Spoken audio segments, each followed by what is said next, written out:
So Chandrababu Naidu richest పొలిటీషియన్గా కనపడుతున్నారు, richest పొలిటీషియన్గా ఉన్నారు. దేశంలో 28 రాష్ట్రాలకు సంబంధించిన ముఖ్యమంత్రులందరికంటే ఆయన ఎక్కువ ఆస్తిని కలిగి ఉన్నారు. దాదాపు 930 కోట్ల రూపాయలకు పైగా ఆస్తిని కలిగి ఉన్నారు. ఈ 930 కోట్ల రూపాయలు అనేది కేవలం ప్రభుత్వ లెక్కల ప్రకారం మాత్రమే, మార్కెట్ వాల్యూ ప్రకారం కాదు. ప్రభుత్వ లెక్కలంటే మీకు అందరికీ అర్థమవుతుంది.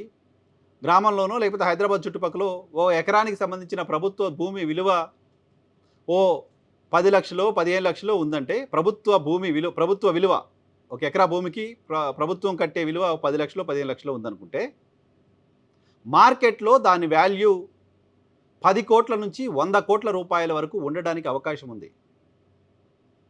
సో ఆయనకు సంబంధించిన 931 కోట్ల రూపాయల ఆస్తి కేవలం ప్రభుత్వ అంచనా ప్రకారం మాత్రమే. దానికి సంబంధించిన మార్కెట్ వాల్యూ వేరే ఉంటుంది. ఎవరికైనా ఉంటుంది, చంద్రబాబు నాయుడు గారికి మాత్రమే కాదు. ఎవరైనా ఇప్పుడు ప్రకటించిన మిగతా ముఖ్యమంత్రులకు సంబంధించిన ఆస్తి, రేవంత్ రెడ్డి ఆస్తి 30 కోట్లుగా ప్రకటించారు.